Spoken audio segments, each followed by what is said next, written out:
Okay, we're going to get started here. Okie doke. And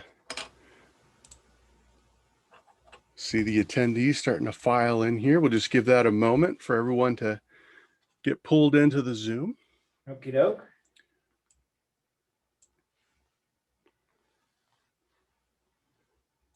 Right, good evening, everybody. Just give another moment here for to finish allowing people to come in.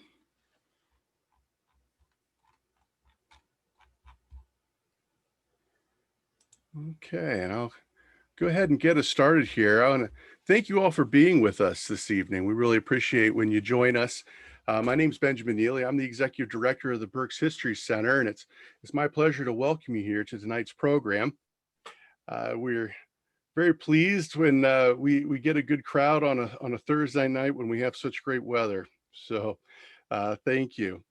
And if you enjoy programs like these, I encourage you to head over to our website, look at our events section, where we list more programs that we do virtually. We also have some in-person programming and trips coming up that a lot of folks are getting pretty excited about as we start to experience a little bit more freedom here. So I encourage you to head over there to our website, and also think about following us on social media if you don't already. We have postings on Facebook, Instagram, and Twitter that promote all of this programming, give you information about how to participate, and I encourage you to check us out there. In addition to that, all the different history stories that we share there. There's a lot of neat content. So go ahead and search. If you're on social media, make sure you've clicked to like us. And if you joined us and you're not a member, we'd love to have you. So you can head over to our website and you can join online, or you can give us a call Wednesday through Saturday between 9 and 3, and we can set you up with a membership. And we'd love to have you with us and start sending you our quarterly magazine, the Historical Review of Berks County, which is a wonderful publication if you're not familiar with it. It's been a continuous publication since 1935. It's filled with wonderful local history articles on a vast array of subjects. Just anything that you can imagine is in there. So a wide variety of interest, and there's always something new. And so if you're not receiving the Historical Review of Berks County, please join the Berks History Center and start receiving that, as it is a gift for yourself and makes a good gift for others as well. So before we start tonight's program here, just if you're new to doing things on Zoom, most of us are getting to be pros anymore, but throughout the program, I'll be having the same audience experience as you. So if our presenter is experiencing any trouble where his sound's freezing or the screen freezes or anything like that, I'll have the same experience and I'll be able to communicate to him. I'll send him a text message or something kind of behind the scenes. If it goes and it's really disruptive, I might chime in to see if I can communicate with him by turning my mic back on. Generally, these are smooth and that doesn't happen, but I like to share that with everybody so you know that if those things are happening, there's no settings or adjustments for me to make on the back end of Zoom. It's often just the ebb and flow, the strength of a Wi-Fi signal that can create some issues, but generally we have a good experience. We are going to hold all the Q&A for the end of the program. So if you hover your cursor down towards the bottom of the screen and pull up the tray in Zoom, you'll see in there's a box for Q&A, and you can click on that and plug in your questions there, and we will open that at the end of the program. So we won't be looking at that as we go along. Our presenter will go through the program, and then we'll take a look at that at the end and see what questions we can answer for you. So feel free to drop your questions there throughout the program, but we'll take a peek at those at the end. So with that, I'd like to introduce Rick Politica. He is one of the trustees at the Berks History Center and volunteers to do a lot of work around the History Center, including doing these great presentations for us. And so we're very grateful that we have Rick, and he puts on a good show. I think you're all in for a treat this evening. And tonight's program is Reading Through the Eyes of Reading Eagle photographer John Tenschert. And I'm looking forward to this. And with that, Rick, I will turn the mic over to you and turn off my mic and my camera and sit back and enjoy the show. Thank you, Ben, and good evening, everybody. When you were talking about the review, I guess I should really start out with a short little story as to how this program even started. Was a couple of years ago, I wrote an article for the Historical Review on the history of the Reading Company YMCA, and which is now the Hope Rescue Building. And from that article, I received a phone call from one of our members, his name Jim Shaner, and he had invited me to come over to his place to see the ceremonial spade shovel from when the Reading Company YMCA was first built back, or they broke ground in 1926. So I went over to go see the shovel, and we actually photographed that for a future review article, just a little blurb in the review in the future. But he started showing me some of these pictures he had in books, and a lot of them are from the subject tonight, John Tenschert. So a couple of things that I just wanted to say. So when I was looking at this at that point, I was thinking, my gosh, this would make a great program just to see some of these photographs and just to show them and talk to people about it and see how it goes. So here's the production as to what came out of that whole little meeting that night. So John Tenschert, a couple of things that we went, like I said, giving credit to Jim for allowing me to use these photographs for this. So I thank him for that. And the other part about it, well, John Tenschert, obviously, he had appeared in a lot of the different various passing scenes over the years, all 25 volumes from George Miser. And George, George has all of the negatives of John Tenschert. He was given them to him by, I believe it was his son or his stepson, John Donald Tenschert. And so he had all the negatives. And like I said, these had been seen in the passing scene over the years. So all the pictures that are in here, not 100% of them are all John Tenchert's, but a good portion of them are. The one thing that John Tenschert was well known for was in the beginning of photography, he used the 8 by 10 inch camera, which was the workhorse for commercial photography. And they were known for the clarity of their pictures. And when his contemporaries all started abandoning that big, clunky photography equipment, he maintained using it. So it took a lot of effort for him to take that around town and to take some pictures, and in some very precarious positions at some point in time. This is not the picture that we're showing of him here right now. This is him at a young man at age, I believe he was a teenager in this picture. But when he took a lot of the photographs, he kind of looked more like the gentleman that we see here. This was in the back of his house. That's his wife, Nettie, in the foreground there. But this is in the back of his house at 109 North 10th Street. This was his actual dark room in the back of the house. So this is where a lot of the photographs originated from. He was a portrait photographer for Pomeroy's, and then he wound up doing work for the Reading Eagle. So that's where a lot of the pictures that we're going to take a look at, wound up showing their face. John Tenschert was born in 1884 and he died in 1974. He was married in 1921, which was kind of about the time when he took the job with the Reading Eagle, starting to do some of their photography for him. So without further ado, let's just start getting into some of this. We're going to take a look at our first picture that I have. I don't believe this is a John Tenschert photograph, but I just would like to show this one anyway, because this is the Hotel Junction.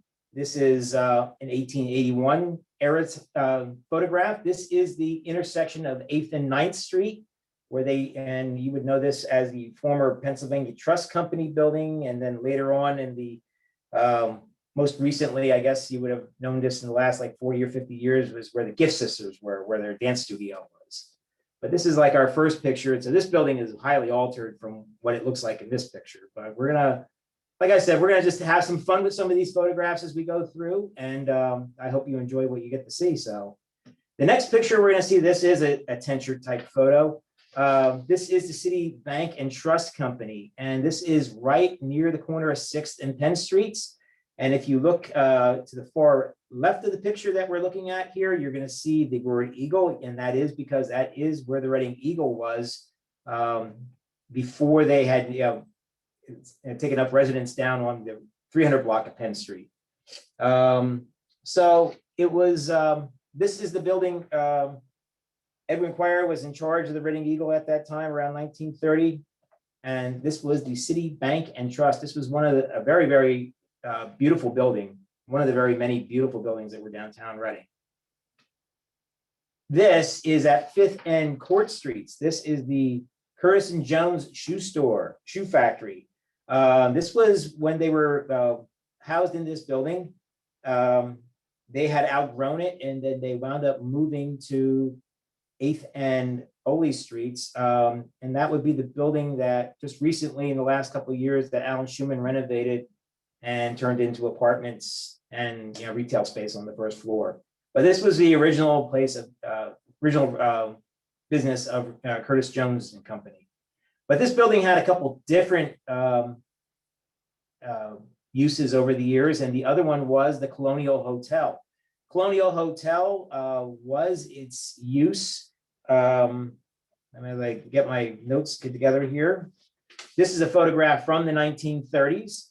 It was a hotel up until the end when it was demolished in 1938 to make way for the post office. There will be quite a few pictures coming up in this in the next couple of pictures here, showing that block of North 5th Street. That is where the post office wound up, because a lot of these were pictures that to document what was actually on this property before they took it down. So in this photograph, we see this is like 1937. This was 1 year before this whole block was raised to put the new post office in. You see the Berkshire Hotel next to it. You see one of the most one of the finest buildings in the city at that time, which was the original post office there at the corner of 5th and Washington Streets. Now we're looking at the rear end of the Colonial Hotel up Court Street. And if we look at, let me see if I can do this with my cursor here. If you're looking at this building right here, this is where the original headquarters was for the Berks County Historical Society. That was our first location. Where we're at today, we are in our third location, but this was the first.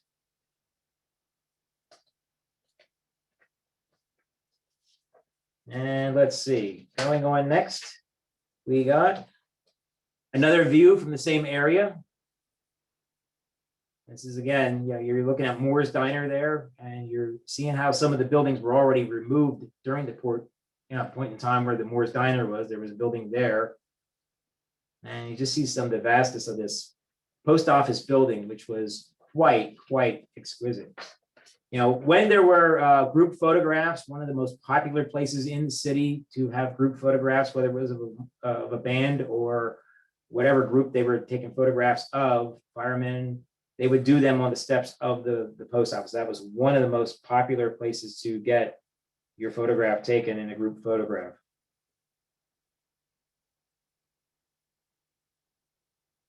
And here is a aerial view of it looking down. You see the clarity of this, obviously, when you're looking at it. And it's very good that, some of the moving vehicles that are on there, you can actually see them. And the one trolley car you see actually still also as well. And in the far end, you see, in the back, you see the Bear building, which is still there. In the rear, you see the Mansion House down at the very bottom. And you actually see the other bank building that Alan Schumann is working on right now next to the courthouse. So when you look at some of the buildings in here, it's always like you kind of put the pieces to the puzzle together. The courthouse is there, the Mansion House is there. So this is definitely, and obviously this whole built block is here. So it's between 1932, 33, and 1937. So because the Mansion House left in 37, and the courthouse was built in 32. This is one of the better pictures that I like. This is actually the original Bingham Street Bridge. And this is looking from the West Shore, looking in towards town. We have a few photographs of that. Here is another one of it.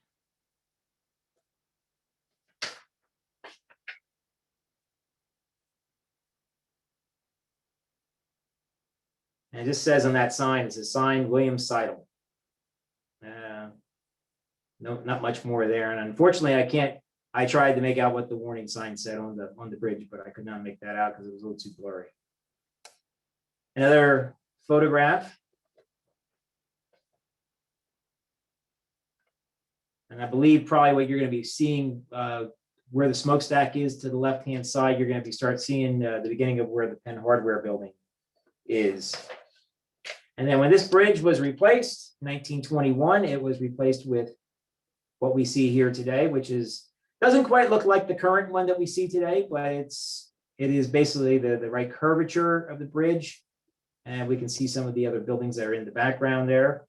And you see tracks coming out.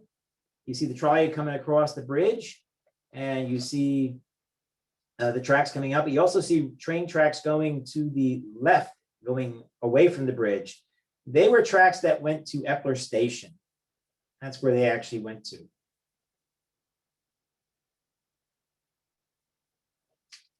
Another one of the most famous buildings that was well documented was the courthouse building. This was on North 6th Street. The Goddess of Liberty that you see at the very top now stands in the lobby at the courthouse. I just finished doing a program for Earth Day for History of City Park, and at one point in time there was a plan in place that the Goddess of Liberty was going to wind up at the head of Penn Street in the redesigned plaza they put at the top of Penn Street, but it wound up in the lobby of the current courthouse today. And these were pictures that were taken prior to when the process was already in place to where it was going to be no longer and replaced with the current courthouse we have today. Another picture in daylight, 1931. We're getting close to the end of this courthouse.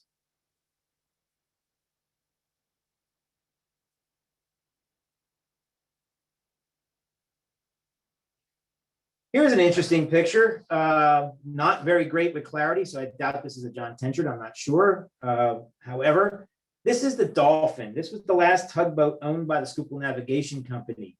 It was interesting when I was putting this program together. I was working on it in the morning and I was doing some research on the Dolphin. It was right around this point where I was putting some of the verbiage together for this program. And that afternoon, I went to a program over at the Berks Heritage Center, over at the Canal Museum. And our good friend, who unfortunately is no longer with us, Glenn Wenrick, he invited me to go into the museum afterwards. And lo and behold, once I walked in, there I was standing on the deck of the Dolphin. And so it was kind of neat that I was researching it in the morning and actually standing on the deck in the afternoon. So that was actually a really, really wonderful experience. And, Glenn was a vast knowledge of canal history, and, we certainly do miss him. But, that was the Dolphin. And I was standing on that deck a couple hours after I was doing the research on this in the morning. And this is a rear view of the Dolphin as it's leaving the canal. Actually, this section of the canal where the gentleman's standing, that would have been considered Long Island, because that was the stretch that went along the bank of the Schuylkill on the Reading side, and it came out down around 6th Street, at the foot of 6th Street, and that was the that's why they called it Long Island. Across the river was Independence Island, but this was Long Island. It was a man-made island because of the canal. But the Dolphin was one of 4 tugboats owned by the Schuylkill Navigation System. That was the Marion, the Catfish, the Petrel, and the Dolphin. And this is the Dolphin. This is a photograph from 2nd and Penn Streets. This is the Keystone Fire Company building. If you look at the side windows and the steps on the side and some of the brickwork in it, you can pick this out as the building that stands at 2nd and Penn Streets. What you didn't realize at this point in time was that just how long this building had been standing down here, because as you can see, the means of moving the fire apparatus around was by horse. And that's why the doors were a little more narrower than they were at that you see today, because now it has like one big door on the front when they did a renovation to it and made some modifications. But this is the Keystone Firehouse at 2nd and Penn Streets. Again, this is obviously not a John Tenschert photograph, but I have it in here anyway. This is Sailor's Photography Gallery. We would know this better as the site of 6th and Penn Streets. This was built by Kraft Heiner around 1770 using stone from Eversink Mountain. And then it was raised in 1900 to make way for the Dives, Pomeroys, and Stewart building. The Heinzman family owned this property, and they leased the property to Dives, Pomeroys, and Stewart for $99 years in 1900. And they collected during that lease. And the one thing that was a stipulation was at the top of the Pomeroy's building that there was that corner of the building was known as the Heinzman building, which it was. And you can actually still see that sign in the Artifacts Bank at the Center Park Historic District. Another photograph of the same building. You can see the Dives, Pomeroys, and Stewart building next door. They moved around town a little bit when they first came to town. They had a 109-year run, and they wound up closing in 1985 downtown. So it was 1876 to 1985. Their first place was 533 at the Globe store. Then they moved next door to Whitner's for a year before they settled on the property on Penn Street, the 600 block. And they wound up taking over that entire corner. Here is that Dives, Pomeroys, and Stewart building. You can see the original building off to the left, the far left. This building is decorated in 1919, welcoming World War I soldiers back. And if you look on the building here in the middle of this wreath, you see the rainbow, and that is honoring the Rainbow Division returning from World War I. So you can see the bunting that was all out. And this building was really a fascinating building. And, it was a sad day for me when I saw that this thing, A, closed, number one, and then B, when they tore it down, because I was really hoping it would have been repurposed. Another view of the building. You see the radio tower, the WRAW radio tower at the very top. And you see the sign advertising the Pomeroy's Tea Room, which was very popular. Again, you see here the Reading Eagle building, and you see here, it looks like at this point in time that the signs in the building might say that the Eagle might be seen had moved out, and that the Farr Shoe Store building had taken over. And this could actually be closer to when Farr's actually moved out of there and then moved down to 5th and Penn. But the board here, this was always the board that is used to put breaking news up or baseball scores. Those were some of the popular things that were put up on that board. But if you look at the windows, you can actually see people in the windows on the second floor, and you can see all the windows. When I did my program on Christmas on Penn Square, the one thing that was a big competition, healthy competition, if you want to say, was there was on the day after Thanksgiving, there was the unveiling of the Christmas displays in the windows that people would, the merchants would actually cover them up, and they would display them the day after when they would turn the lights on. So it was always kind of a very exciting time. But we had another picture of that Farr Shoe Store building with the Reading Eagle board still out in front, obviously empty because they had now since moved to another location. And kind of it looks like in this picture that the Farr Shoe Store building may not be long for that location. It might be moving down to the next block soon.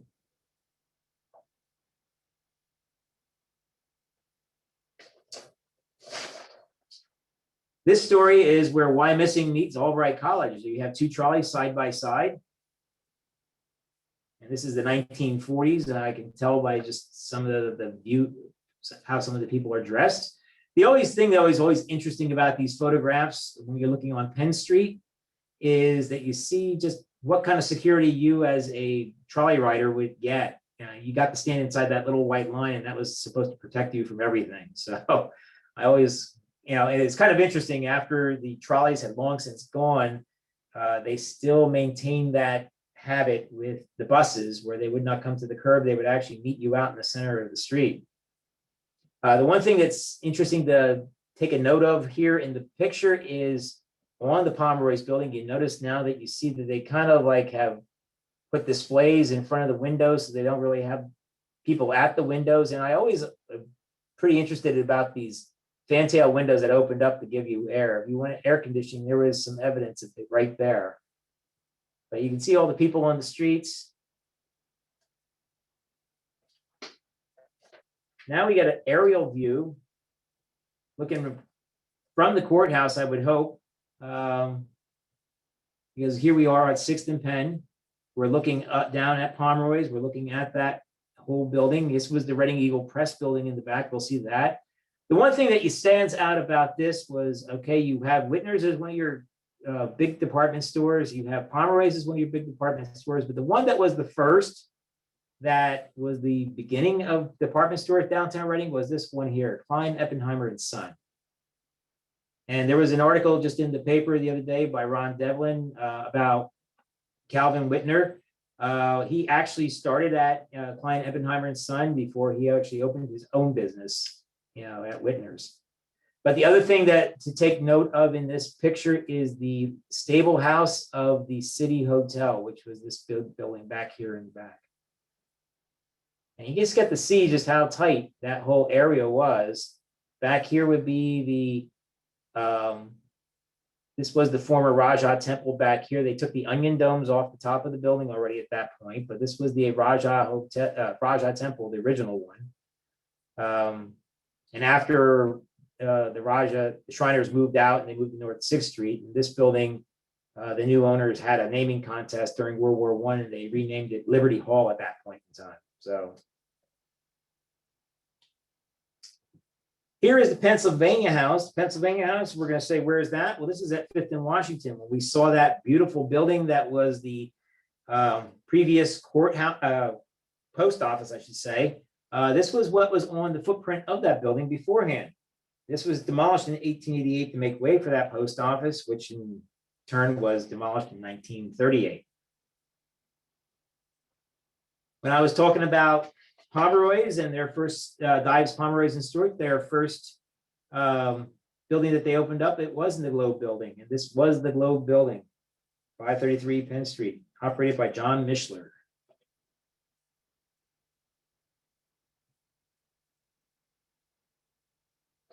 Here we are at the southwest corner of 8th and Penn Streets. Keystone stores. There were Keystone stores all throughout. They were like it was like a market is what it was. And actually I lived on Front Street in town here, and the building down at the bottom of my block was actually a Keystone stores also back in the 1930s. This is a closing out sale that they must vacate. Close out sale. Looks like it says forced to vacate.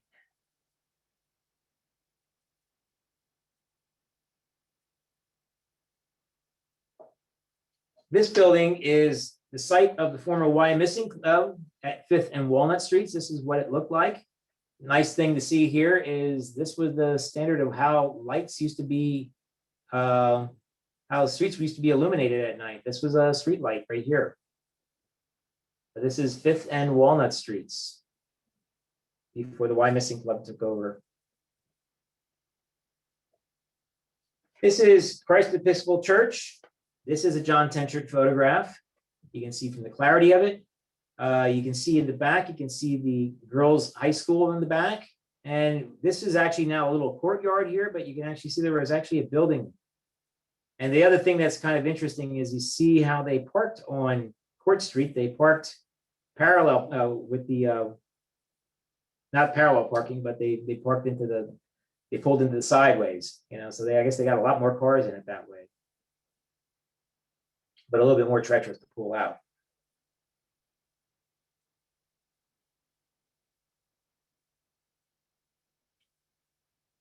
This is the Pandora Hotel, also known as Miller's Family Park Hotel.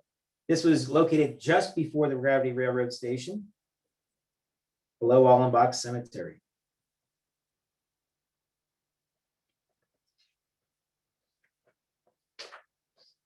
Now we're going to go into City Park. We're going to be looking at the jail inside City Park. The jail was built around 1847, 1848, and it was closed in 1932. There were some, I do go into a little detail on this on my City Park program that I did. I, and there was some thought about wanting to turn this into the new home for the Reading Public Museum, which wasn't going to, Levi Mangold didn't want nothing to do with having a museum in an old jail. So, but this is the City Park Jail. The only thing that still exists of this site is this wall and the steps going up. Everything else is not the same. Another view of the same picture.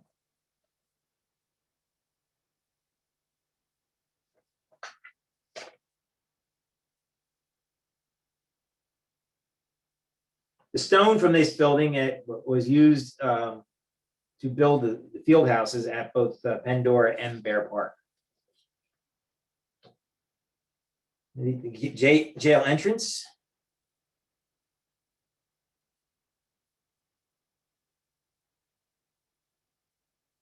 We have in our collection in the Berks History Center, we have one of the jail cell doors in the basement.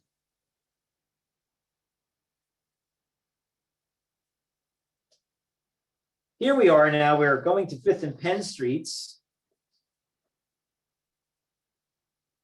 This was raised to make way for the fashion store. So this was the building that was there beforehand. And then the fashion store took over there. This was right at the corner. And then after that, shortly after that, then that building got modernized quite extensively. So it kind of really didn't look the same.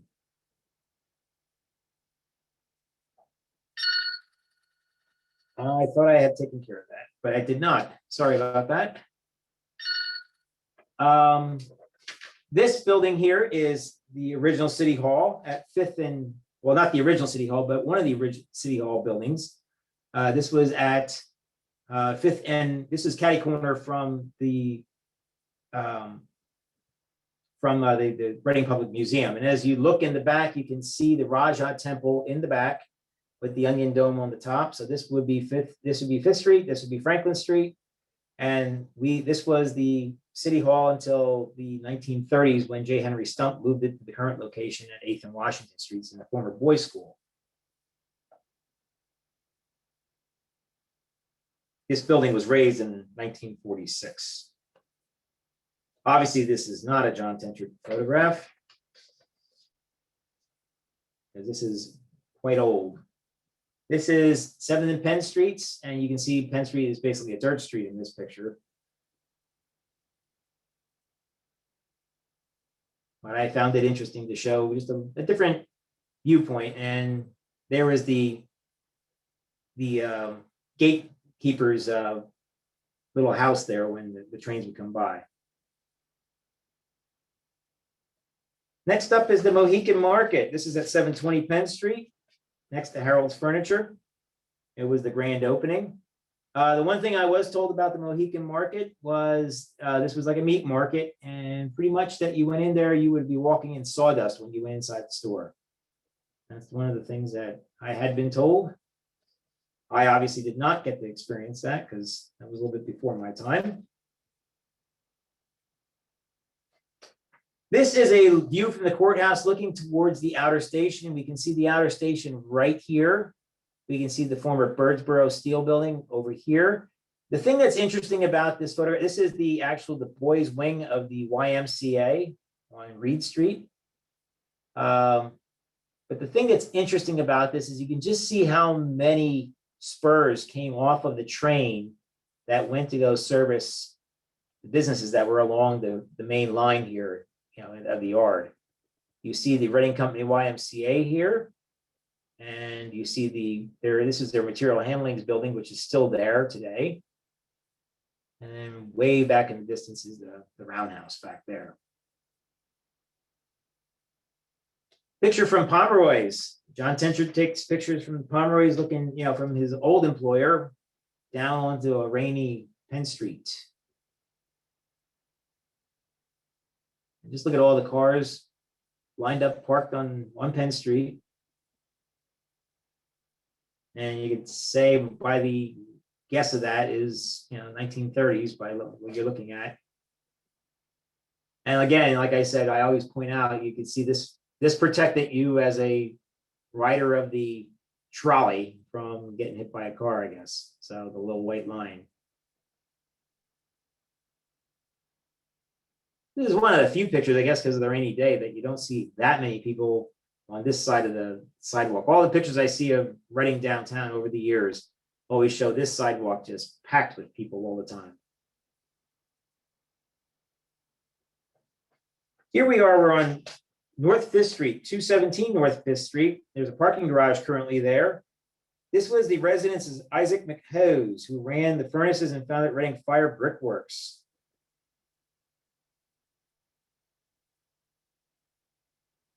And this was headquarters of the POS of A at that time. This is from the Sesquicentennial. This is 1898 parade. We see the Grand Central Hotel down here. And that was the tallest building. That was Reading's first skyscraper. But as you look down this street line, you can see some buildings that are still recognizable on the streetscape today. And that would be right in these buildings here. They are still pretty much look the same as they did back then. And down here is the American House, as you know that also as well. Here we're looking up, you're seeing buses more, but you still see trolleys. So we're seeing that the buses are starting to take over the lines. The trolleys still haven't gone away, but this is 1940s. We can see that the Mansion House had been replaced by the building down here, which housed the Jeanette shop down here. And then we see Grant's over here, Stickler Hardware. The streetscape pretty much looks a lot like it does today.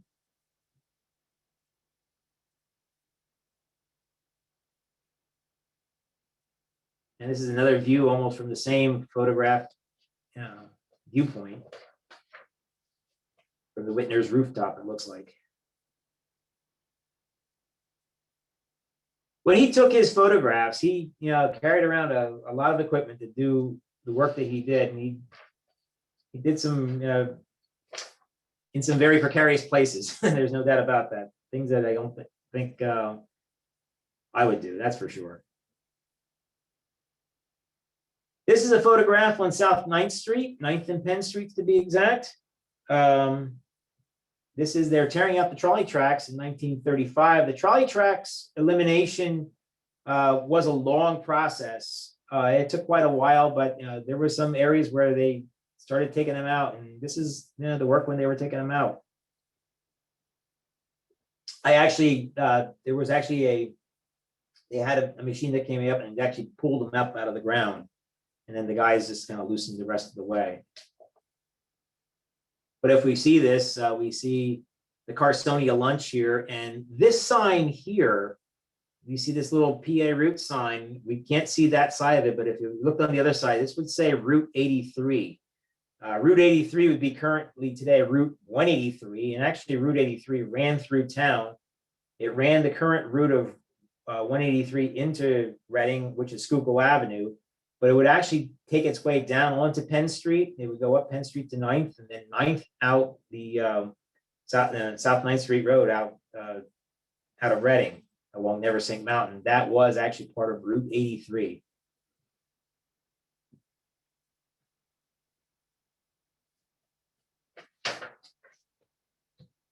Here's another picture, same one from the outer station. I actually have this picture on my wall here, but you can actually see the shops in the background here, pretty much. The extensiveness of the shops in the back. You can see the material handling building there, the YMCA building. And back in this area here, behind the train shed here, the porch, I should say, that's where they had their ball field. Before the YMCA was located here, it was located over on this side, on the other side of the tracks, that you would actually, to get to the ball field, you would have had to take the swinging bridge to get there.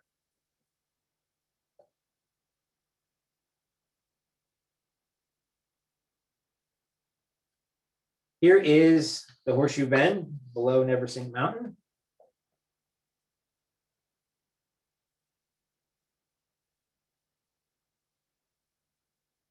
This appears to be backwards.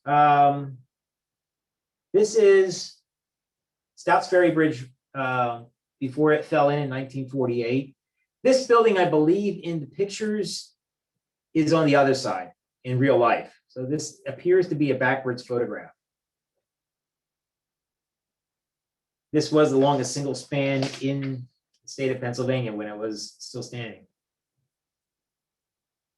Some people might know this woman. Her name is Amelia Earhart. The date is May 30th, 1931. And she was on her way across the country. From when I'm talking to George Miser on Saturday, he said she had to stop to go to the bathroom and she also needed some gas. She stopped at Madera Field on North Fifth Street first. They did not have gas for her. They redirected her up to Wander Field, and she graciously awaited the stream of photographers and newsmen to come up and cover her landing in Reading. May 28th, I'm sorry, I said May 30th. It's May 28th, 1931. My mistake. Sorry about that. This is the Farmers National Bank. If you have been to our building at 940 Center Avenue, you'll see two of these lions gracing the entrance to our door. This was the original Federal Inn. This was where George Washington spent the night. But this was obvious. This was the altered state of the First National Bank, the Farmers National Bank, I'm sorry, when they changed the doorways to the corner, because the very next well, not this very next picture, but this is showing the corner that we know today where the Colonial Trust building is. And you can see how that looked at that point in time. Again, I don't believe this is a John Tenschert photograph because it could be, you never know, because he was dabbling into photography early in the around when he was a teenager. And that building was built in 1905, the Colonial Trust building. That would have been, yeah, this could have been an amateur photographer. I'm not sure. Here's again showing that same building. It was torn down in 1929, made way for the current building that we know there today. You can see the Colonial Trust building next door now.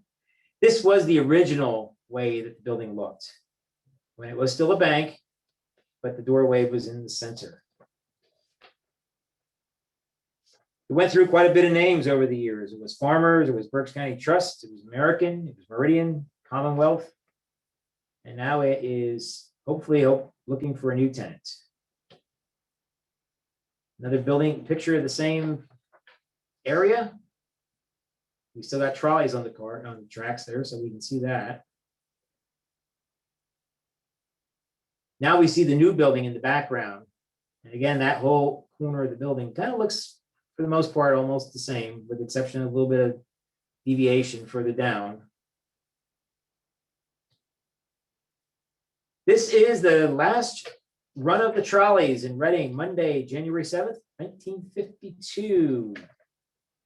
This is a John Tenschert photograph. This was the last run to Moton. End of an era. The Keystone House at 6th and Penn Streets. We see the Jameson and Company clothing store. Jameson and Company clothing store was the first home on the second floor of the YMCA in 1858. The Keystone House, as you see it there, I believe the first floor is all that's left of it at this point. The rest of it was all taken away. We're back at the photograph from Pomeroy's. We see the expansiveness of the Crystal Corner here. The Crystal Restaurant, Crystal Diner, St. Lawrence Diner. This is what I was saying before. You always saw a ton of people on the street, and hardly any on the north side, but on the south side, that has always been packed. Every picture I always saw, and there is proof to that statement. This is a photograph from the Kresge building across the street, looking up 6th Street, looking at Pomeroy's. And we see those fantail windows open. And actually, they were pretty liberal about opening just about all the windows in all the stores.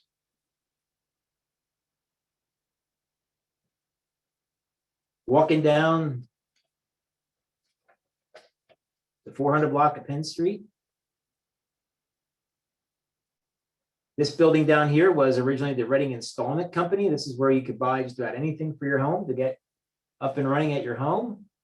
Across the street, we see Sears, we see Whitner's. Again, we're looking from that 6th and Penn. We're going back a little bit further in time. This is probably the 1930s. Again, we see a lot of people on the sidewalk down here, and we can see the traffic light in the center.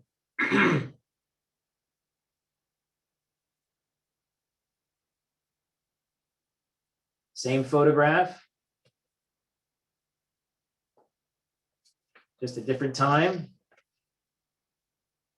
This one looks like it appears to be more like 1920s than 1930s.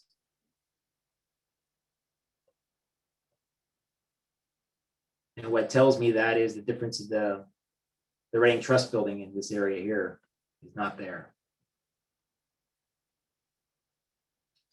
Here's Whitner, C.K. Whitner, 444, 440.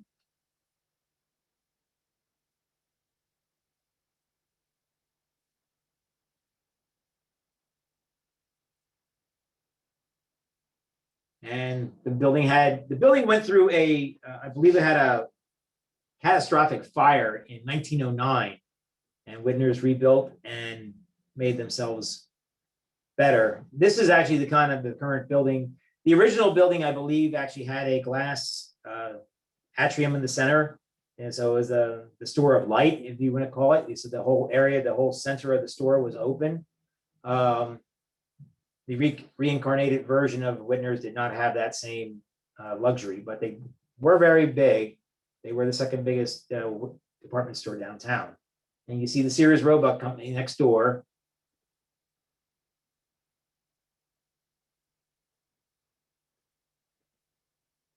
And you notice how in this picture here, the one thing that you notice in this photograph here is we always see buses parked here. And when we're going to see that a little bit further on, but that this is actually where you would pick up the bus to go to Allentown. And that was the Reading to Allentown bus. When you look at the history of bus riding in Reading and all that, or just in general at that time, that was actually the more economical way to make it from city to city, as opposed to the train. The train was a little bit more of a luxury ride.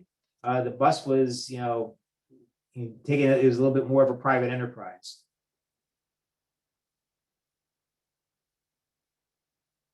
This is a South 6th Street and Cherry. So Cherry looks a lot more tighter than we see it and think about it today. And this was the press building for the Reading Eagle. Here we're looking from the Reading Installment Building, or now the Marvel Ranch, if you want to call, and we're looking up Penn Street. It looks like buses have now completely replaced the trolleys, but you still met the bus out in the center of the road. That's kind of the point I was making before. They clung to those trolley lines for whatever reason. This is Joanna Furnace, built in 1792, rebuilt in 1847, along Hay Creek in Robeson Township.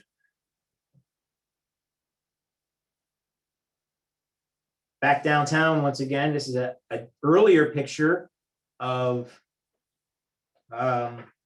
Whitner's here on the 400 block of Penn Street. And we see the Bonton Millinery that moved up and down the block a little bit. We see the Whitner, complex here of the two buildings. Down below here, we see clothing. This was the Illig clothing store. This was John Bechtel. This was a bunch of different people owned that. It was originally a John Bechtel clothier, and then it became the Illig. And John Bechtel, I did an article in the historical review on him. He's basically really kind of responsible for the northwest section of the city of Reading. He built a lot of homes. He built them on the south end. He built them in the northwest, but he built a lot of homes in the city of Reading that you see today. This is a good picture because this shows the first department store in its heyday, Klein Ebenheimer and Company. The C.K. Whitner is a lot smaller building back then. And we see the Mansion House. When you had the trolleys, you had rolling advertising. Today, I guess we have them as Daktronics screens, the digital boards that can flash things around. But back in the earlier days, you had screens would flash around by being toted around on a flat car that would tell you about what was going on. Here we have, sponsored by the Lions Club of Reading, the Hasty Heart. Reserve seats now at the Raja stage. K's 32nd anniversary sale, K Jewelers, 757. Very interesting how ads were done back then. This is in front of the Park Theater. Frank Buck with the animal film in person.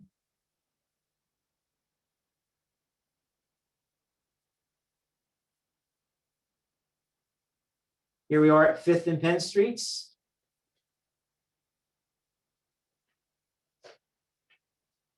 And we notice on the car, you can't see it too well, but here, this is actually a Bowers battery sign on the car. Another one of those rolling ads for Merritt's Paints.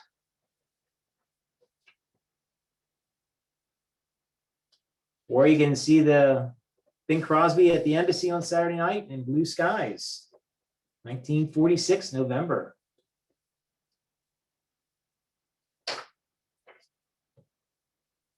Here we are. This is a Penn Street picture. This is from the 1940s. And we see that Bowers sign now a little clearer now, and the WEEU, the blue station, the blue network. You see the fantail, you can see this is the summertime, obviously, from the windows being open on Pomeroy's. But the thing that's interesting in this picture that I like the most is see where the train, the trolley car is going. It's going to the Pennsylvania station down underneath the Penn Street Bridge.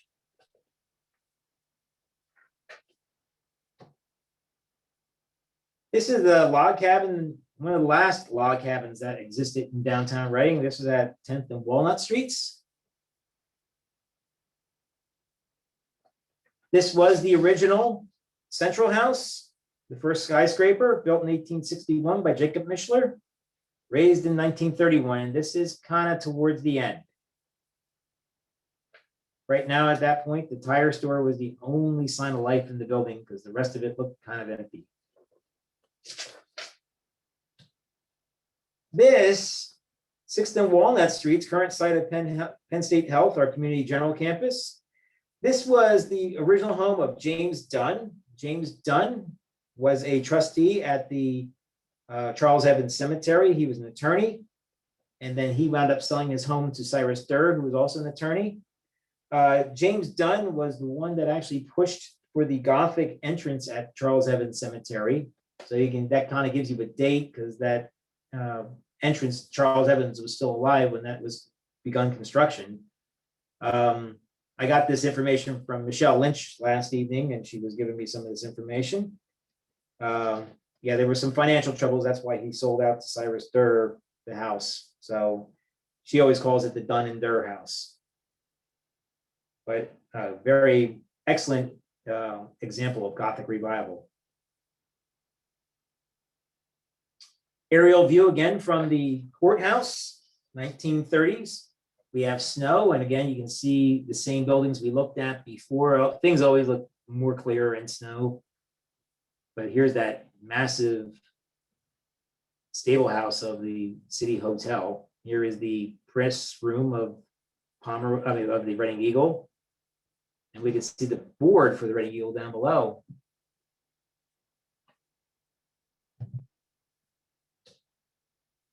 Gene Autry was in town. It looks like he was at City Hall at this point in time. This is actually the horse. He had a bunch of horses that he actually ran, but this was actually Champion Junior, the Wonder Horse. There was a couple of, there was Champion Junior, and then there was Television Champion, but this is Champion Junior, second in the line. So it looks like Gene Autry was headed to the Hershey Sports Arena.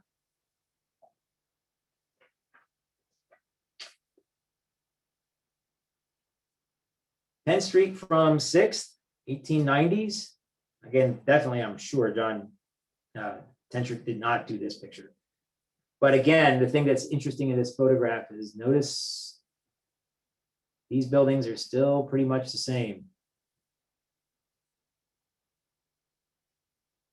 Another picture from Pomeroy's, late 1940s. Buses are now taken over, but they still met them out in the middle of the street.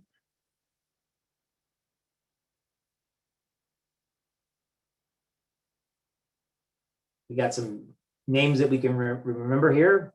Imbers, you see the City Bank and Trust had kind of really modified their building system extensively, more to the current state that you know it today. But so you got to see what that building kind of looked like before. You see the Reading Trust building over here, kind of dominating the square down here next to Stickler's Hardware, and the St. Lawrence Luncheonette, and then the Crystal Complex.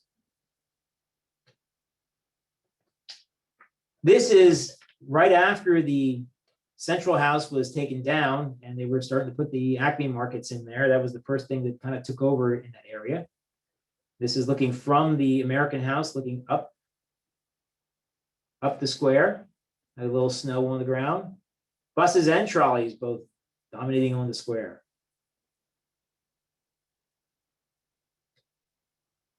This is the bus line. This is, George Meiser told me this on Saturday, that this was actually taken on 13th Street. I wasn't really sure where. He helped me out with that, and I thank you, George, for that extra little bit of information. Very helpful, because I could, for the life of me, I could not figure out where this was at. But this is the buses that I saw down on Penn Street, and I did zoom in on the one, it said Reading to Allentown. So that was the Allentown bus, and I'm not sure how far they extensively went around, how many other areas they did. The Reading Company had buses that went to places too. It was a cheaper form of transportation than the train. I actually did see an old movie that actually had a bus going through it, and when I took the clip, I had to look at it. I couldn't believe what I saw, because the bus said on the side of it, Reading to Altoona. So it was kind of interesting. And I think we're getting close to the end here. This is obviously not a John Tenschert photograph, because it's not very good quality, but it could be, you know, I'm not sure. But this is when the tower burnt, 1923. We see the Schwartz Summit Hotel, which stood till 1959. So this is like right after the fire. So this was still a novelty. You can still see the train tracks going up. So it was really right after the demise of the gravity. Because the tower was the last thing standing that would, you know, kept the gravity running. I have no idea who she is. I just know she's cool as ice. That's all I can say. And I don't even necessarily know where this picture is taken at, but it was in the pile, so why not? So was this one. Unknown Mule Team doing their job. We're back on that Penn Street one, I mean, the Binghamton Street once again. Eiler Station would have been the turn. I think I said Epler. I'm sorry about that. I had Epler Schoolhouse in my mind beforehand. I apologize for that. Eiler Station is what we were actually looking for. But here we see the bridge as it looked. And now we know it as kind of a little different now, because the light standards they modernized the abutments on the bridge. I mean, the railings on the bridge and the lights and all that. And obviously there's a highway that goes right over top of it too at that point too.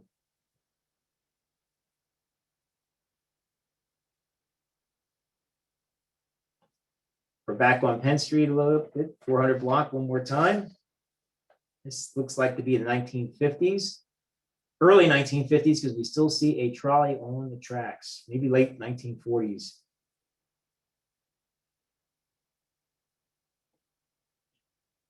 We have the Neversink Mountain Hotel, 1890 to 1905.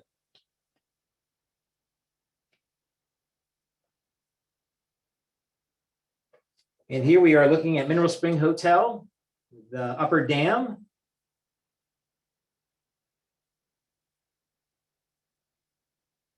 And we see how big the complex was in that area. One of my favorite parks, Mineral Spring Hotel. Mineral Spring Park, I should say. Mineral Spring Hotel. This would be where the White House was. This was the first stop along the Neversink Mountain Railway, and you can see the sign for the White House right here. I couldn't stop but one more picture of the courthouse. Berks County Trust, you can see that building next door. That's the building that Alan Schuman's working on right now.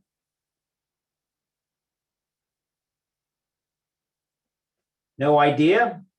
Again, unknown roadster, but it's a very nice roadster. I can see that. Can't really tell where this photograph is taken at, but kind of hard to say.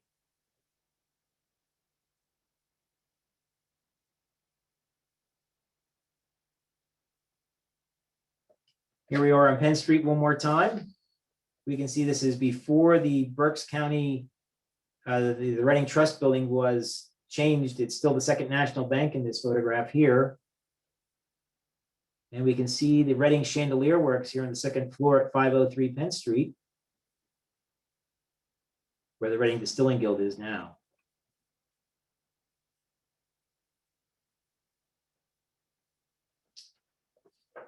Another picture from the late 1920s, it appears.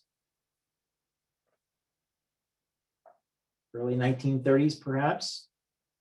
We see the sign pointing to the Park Theater up at 10th and Penn.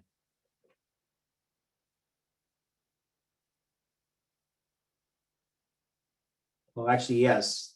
We see the Abraham Lincoln, so we know we're at least in the 1930s.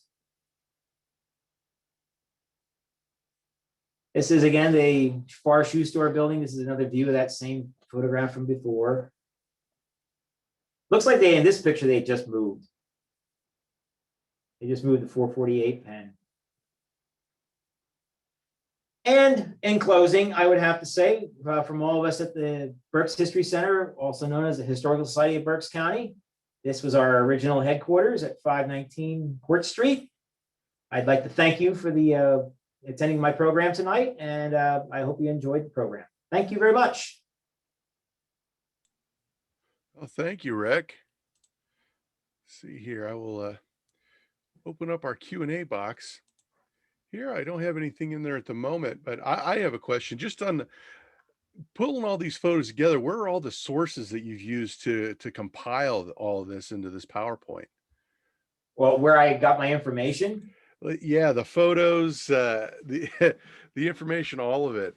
I have a lot of books here. When we have all those books that from Larry Ward that were in our library, I mean, in our gift shop, I bought just about a lot of those. And obviously I have volumes 1 to 25 of The Passing Scene from George Miser. So, I mean, like I said, I'm just trying to make the history fun is what I'm trying to do. So I'm not trying to take credit for the history. I'm just trying to make it fun for people. That's all. So. It's a great collection of images that you put together this evening. Yeah, it's kind of nice. I mean, this one obviously wasn't part of the collection. I thought this is a nice way to close it out. So, yes, very good. Let's see here. I do have a question coming up here. I wasn't sure if I saw the pagoda up on the hill. Was that there? I think it was in one of the pictures. Yeah, I mean, it had to be obviously because some of those pictures from the on top of the Whitner's roof was like the late 1940s, and it's definitely in those photographs. I can see that right now. So, yeah. Okay.